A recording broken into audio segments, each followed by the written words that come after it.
Selamat pagi, kembali lagi bersama saya Sifani Aisyah di Berbagi Fakta. Warga 62, pemerintahan Prabowo Gibran terus gencarkan program-program prioritas untuk mensejahterakan rakyatnya. Salah satunya ada di bidang kesehatan. Saat ini kasus TBC masih menjadi masalah mendasar di kesehatan di Indonesia. Dan Menko PMK terus berupaya untuk menekan angka kasus TBC di Indonesia. Dan bagaimana upaya tersebut dan apa program-program yang sudah dilakukan? Saat ini saya bersama Menteri Koordinator Pembangunan dan Kebudayaan Bapak Pratikno. Selamat pagi Bapak. Pagi Mbak Aca. Apa kabar Pak? Alhamdulillah baik, terima kasih. Alhamdulillah sehat ya Bapak ya. Terima kasih sudah mau bergabung bersama kami di Fakta 62. Saya terima kasih sudah dikunjungi ya. Terima kasih. Baik, kalau Bapak kita langsung saja ke pertanyaan pertama ya Bapak ya. Bapak, Kemenko PMK kan memiliki peran yang sangat penting untuk orkestrasi kebijakan bagi pembangunan manusia yang berkualitas begitu Bapak. Iya. Apa yang menjadi perhatian utama saat ini Pak? Kami memang mengawal cukup banyak isu, terutama sekali seperti tadi Mbak Aca sampaikan adalah kesehatan dan pendidikan. Jadi di sektor kesehatan kita melayani pemerintahan Pak Prabowo dan Pak Gibran berusaha untuk melayani masyarakat semaksimal mungkin, semua masyarakat inklusif mendapatkan pelayanan kesehatan. Jadi misalnya sebagai satu contoh kita tahu ada program unggulan pemeriksaan kesehatan gratis. Jadi itu kan untuk seluruh warga negara. Kemudian juga pembangunan rumah sakit. Sekarang itu pembangunan rumah sakit dilakukan di berbagai daerah di Indonesia, di kabupaten kota, terutama yang kelas rumah sakitnya kelas D dinaikkan menjadi kelas C. Itu banyak sekali. Di bidang kesehatan ada isu kesehatan yang lain yang menjadi perhatian kita sangat serius adalah penanggulangan kasus tuberkulosis. Jadi ini TB ini adalah penyakit lama sebetulnya ya. Ini kan penyakit lama yang sudah ditemukan di abad 19 yang lalu, sudah ada obatnya, sudah ada alat screeningnya, terus kemudian juga sudah ada vaksinnya, walaupun vaksinasi TBC yang jenis vaksin yang sekarang ini efikasinya sudah turun, tapi kan sekarang kita sedang trial test juga untuk dunia sedang melakukan trial test untuk pengembangan vaksin baru TB ini. Jadi TBC merupakan salah satu yang menjadi perhatian serius kita dan TBC ini bukan hanya masalah obat. TBC ini adalah juga masalah kualitas tempat tinggal. Jadi bagaimana penghawaan rumah, pencahayaan rumah, ini juga masalah gizi.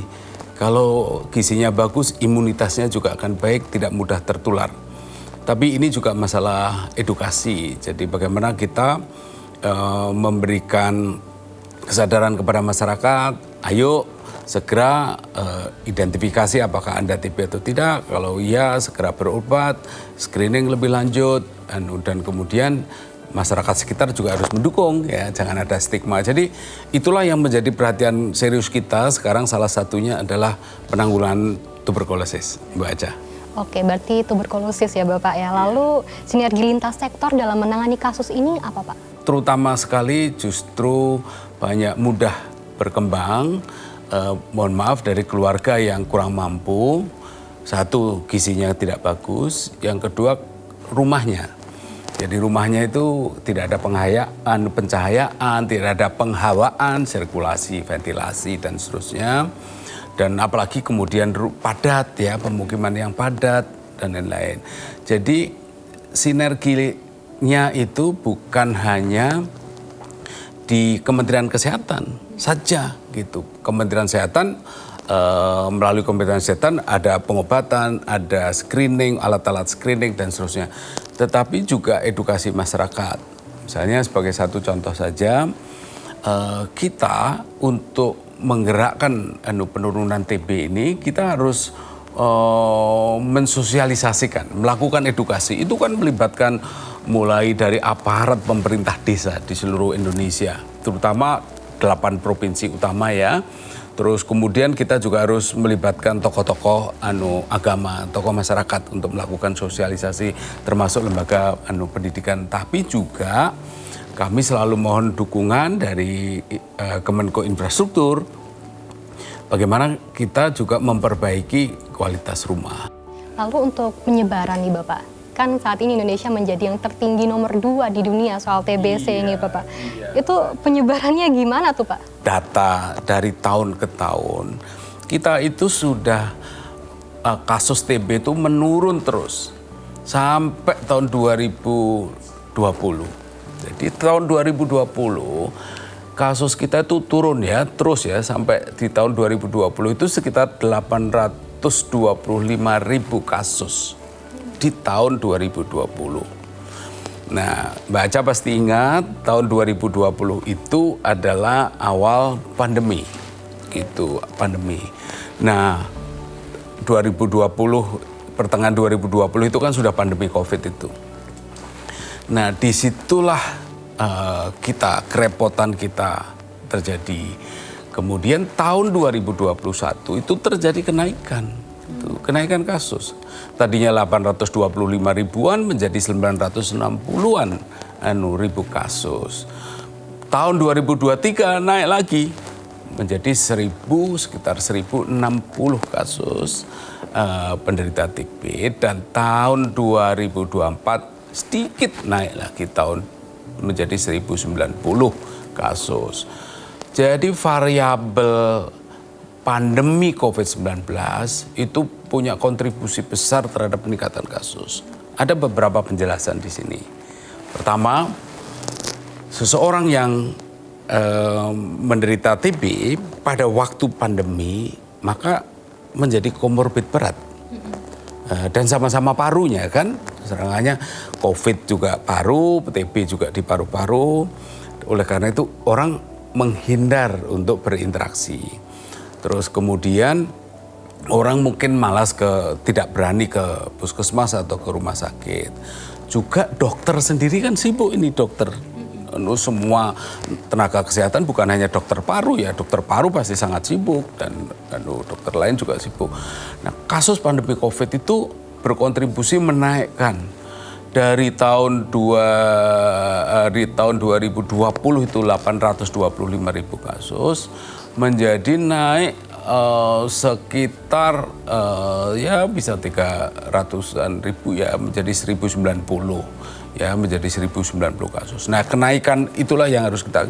Tapi kan sekarang bukan, jadi semangat kami di pemerintah adalah sekarang kan pandemi COVID sudah selesai, makanya nggak boleh lagi ada kenaikan COVID. Tidak boleh lagi ada kenaikan kasus TB. Nah, itulah saya terima kasih nih diajak bicara tentang TB karena ini sangat membantu kami untuk mengajak masyarakat bersama-sama kita temukan kasusnya, kita obati sampai sembuh gitu. Itu Mbak Aca. Oke, lalu untuk mengidentifikasi nih Pak, kalau kita sudah kena kasus tersebut itu apa yang dilakukan sih Pak? Jadi kita kita ini lagi sedang bekerja keras untuk melakukan screening. Jadi mulainya kan screening, kemudian pengobatan. Nah, di daerah kita sebetulnya sudah ada di dalam Perpres untuk dibentuk TP2TB. Jadi tim untuk percepatan penanggulangan tuberkulosis. TP2TB. Jadi kita concern betul ke 8 provinsi. Ya, 8 provinsi itu selain Jawa ya semuanya itu ada Sumatera Utara, ada juga NTT, ada Sulawesi Selatan. Ini yang jadi perhatian serius kita. Kita dorong supaya di level provinsi, level kabupaten itu memperkuat tim itu TP2TB. Bahkan di desa pun kita udah kerjasama juga dengan Kementerian Desa itu namanya Desa Siaga TB. Tugasnya apa? Salah satunya adalah nomor 1 paling awal adalah screening. Jadi screening ini berlapis-lapis, ada screening yang berbasis kuesioner, jadi self screening lah. Udah batuk berapa lama, gejalanya seperti apa. Kalau malam keringatan enggak, kayak gitu itu ada identifikasi, itu self screening. Kalau self screening sudah ada gejala ya kita harapkan untuk segera ke puskesmas. Karena di puskesmas juga sudah ada alat-alat bantu untuk melakukan screening. Kalau mau advance lagi ya ke rumah sakit rujukan. Juga ada alatnya. Jadi pertama yang kita genjot sekarang adalah satu, keaktifan dari pemerintah, dari pusat sampai ke daerah sampai ke desa, ya, mulai dari TP2 TP di tingkat provinsi yang diketuai gubernur, kemudian diketuai kabupaten, bupati, wali kota, sampai desa siaga. Kemudian kita dorong selain sosialisasi, mendorong untuk self screening. Kalau self screening udah jalan, kita masuk ke puskesmas atau masuk ke rumah sakit rujukan. Self screening itu paling penting. Yang kedua pengobatan. Pengobatannya itu sudah ada obatnya di puskesmas dan itu dijamin oleh pemerintah ya pengobatan. Cuma pengobatan itu ada, tapi step lain yang lebih krusial adalah kedisiplinan dalam mengkonsumsi obat. Ini obatnya kan bisa 3 bulan, bisa 6 bulan, bahkan bisa sampai 2 tahun untuk TB yang resisten obat. Jadi yang resisten obat itu sampai 2 tahun. Nah, oleh karena itu dukungan dari keluarga, dukungan dari masyarakat sekitar menjadi sangat penting di dalam penurunan kasus TB ini. Oke, kan Bapak ini kan yang terkidap penyakit TB begitu ya Pak, itu kan sempat suka tertunda begitu ya Pak untuk mengobatinya karena mereka punya stigma nih Pak. Nah itu tuh gimana cara membenahinya Pak? Makanya tadi stigma itu, satu ini masalah edukasi. Edukasi kepada masyarakat bahwa ini masalah harus segera diselesaikan bukan hanya oleh penderita TB tapi juga oleh orang lain yang bukan penderita, karena Anda bisa menjadi penderita suatu saat kalau ini masalah nggak diselesaikan. Jadi itu masalah stigma ini edukasi, tapi juga jaminan tadi yang saya bilang, baik itu jaminan pekerjaan. Kalau pekerjaan ya kalau di aparat pemerintah di Apaan RB, kalau di swasta, di korporasi adalah di Kemenaker gitu. Dan juga kemungkinan dukungan bantuan sosial. Ini termasuk gizi gitu, termasuk peningkatan gizi, asupan gizi. Itu yang kita dorongkan kalau bahwa walaupun dia bukan desil rendah dalam hierarki kemiskinan, tapi kalau dia penderita TB juga wajib kita bantu. Itu yang kita lakukan supaya tidak ada stigma negatif itu. Sehingga orang ada berkepentingan untuk ngecek kesehatannya, berkepentingan untuk mendeklar, dan juga dukungan masyarakat. Sekali lagi masalah disiplin pengobatan ini berat sekali Mbak. Karena menurut yang saya dengarkan dari para ahli penyakit paru itu, bahwa minum TB itu, minum obat itu nggak enak gitu. Jadi nggak enak. Jadi kalau sudah merasa enak, kemudian berhenti. Nah kalau berhenti di tengah-tengah dalam rentang pengobatan, jeleknya adalah dia bisa menjadi RO, menjadi resisten obat. Menjadi butuh lama lagi untuk pengobatan gitu. Nah ini kan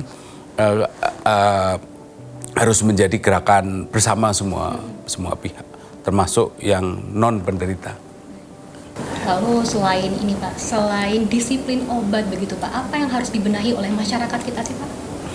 Jadi kita harus sama-sama memperbaiki lingkungan, ya, memperbaiki lingkungan, meningkatkan asupan gizi. Jadi begini, ini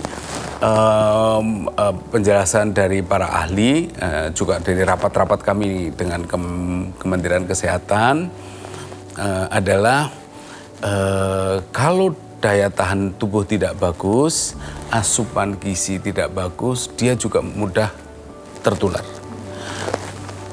Bukan hanya mudah tertular, dia juga lebih sulit untuk sembuh. Jadi oleh karena itu masyarakat juga wajib, ya kita gotong royong lah membantu gitu, gotong royong membantu. Karena penyakit ini bisa menjadi penyakit kita semua gitu. Dan sekali lagi kita nggak bisa lagi punya alasan kalau tahun 2021, 2022, 2023 kita punya alasan, wah ini COVID, terus habis itu kita punya kesulitan karena aduh ini pasca Covid ini masih belum rampung. Tapi sekarang kan sudah tidak. Saatnya kita harus selesaikan ini masalah TB ini, Mbak Aca, gitu. Ya, Bapak Pratikno, terima kasih ya, dan semoga program Kemenko PMK ini bisa berjalan lancar sesuai target dan pastinya kasus TBC dapat ditekan turun ya Bapak ya. Iya, terima kasih sekali, kita harus sama-sama kerjakan ini.